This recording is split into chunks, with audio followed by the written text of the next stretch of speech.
Hey guys, welcome back to Gratuitous Laboratories. We are shut down with the coronavirus, and there's no business, and I'm going stir crazy, so I'm gonna build something. What am I gonna build? A plague mask.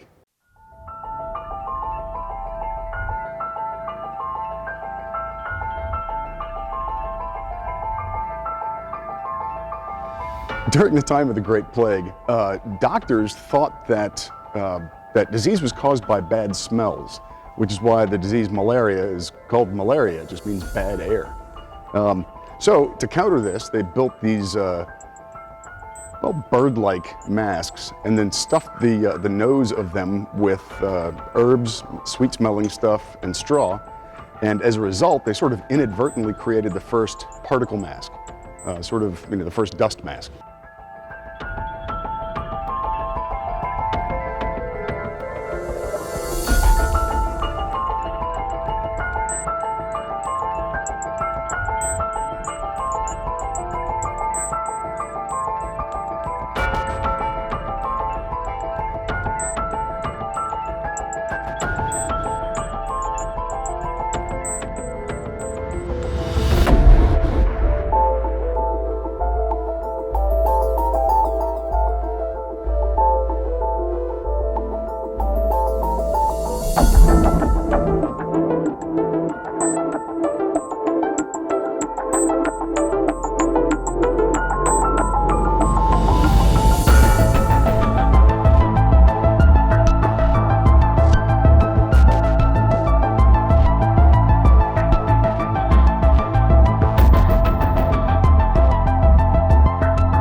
So I'm going to dye these black, but here's a handy tip. Moisten them, especially if you're using alcohol-based dye. You want them damp, and if you do that, then the dye will be much more even. It's kind of splotchy if you don't wet it first.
So these are all my parts cut out, and I don't know if you can tell, there's like a million holes in this because everything's going to be stitched together with wax thread.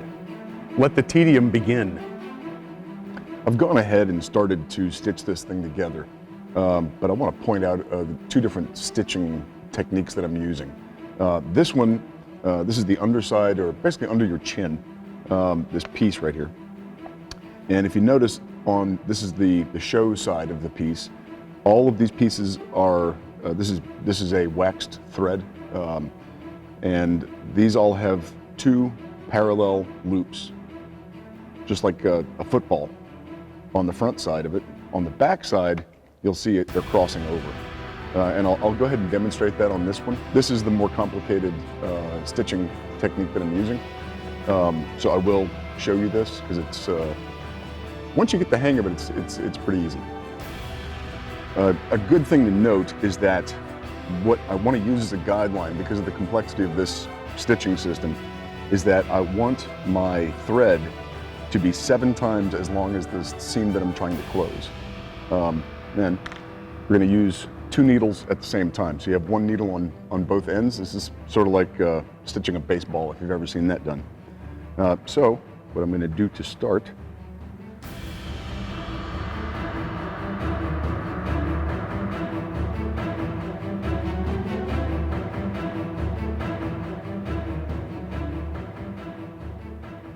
both on the bottom, and then I'm going to basically just go through twice. And this is only to start. Oh, make sure that your needles are of equal length, or your thread is of equal length on both sides.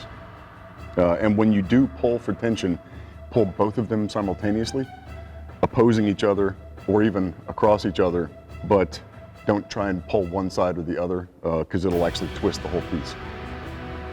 By the way, the leather that I'm using is a full hide, and so I've had to soak it in water to make it pliable enough to do this. It's simply what I had available because coronavirus. Something else I should point out is that at the each end of this relief is another hole, and the only reason for that hole to be there is to give my blade a place to stop when I cut this out of leather. Because if you try to do that just freehand without a stop hole, you can kind of overcut. So that's just a little handy tip. The second type of stitch that I'm going to use, I believe it's called the running bond. I should have looked that up before I got on camera. It is, whereas this one presents a double thread on the show side, this one will present a single thread. It is slightly less strong, perhaps, but it's a nice, tidy little way to do this. So your thread with needle and needle goes through the first hole, and this is me actually stitching two pieces of leather together. For the length of the thread, I would suggest in this case it be at least 4 times as long as the stitch, as the seam that you're trying to stitch. So this one goes back through that hole, this one goes through this hole, and we simply just alternate like that. That's all it's doing. It's this double sine wave, and it's that easy. It'll look a lot neater than this drawing does though.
So I will tell you that my leather is wet, so that it's much more pliable, and I can then dry it into position as we finish. The theory of the bad smells causing disease such as chlamydia, Black Death, pretty much everything, was called miasma theory. I didn't mention that earlier. I mentioned malaria, so I figured I need to mention miasma theory. And although it was incorrect, it started sterile practice as a concept, so interesting. Again, I'm doing double crossovers on top, basically stitching it like it's a football, and then pulling equally from both sides. And you'll see water squeezing out because I am doing this wet.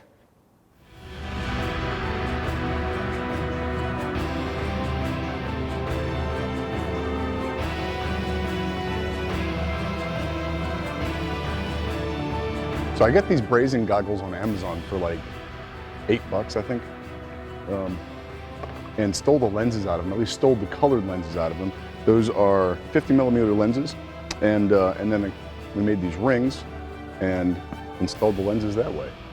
So this is just that same running bond going around the lens. So it's simple enough. So now I've got no retaining hardware. I've got that on order from Amazon. It's a 2cm buckle. But I've got my holes punched and everything for my little leather tabs. So I'm gonna go ahead and install those and get ready for when the hardware arrives. Well, I ran out of black thread, so I'm gonna go ahead and just use my leather dye to black this white thread that I did have. And operationally, that's gonna cover it. Of course, I'm wearing an N95 mask underneath. I wouldn't trust that thing for actual protection. Although to be fair, when we first started and I was wet forming it, I packed the nose full of batting as a stuffing to fill it out. And that probably would work pretty well as a mask, or you just stuff it with fabric. Guys, I know it's a really tough time, but find some stuff that you have around the house and make something. Do something. Just don't let your brain stagnate while all this stuff is going on. It's gonna be a little bit of a tricky road, but we'll figure it out.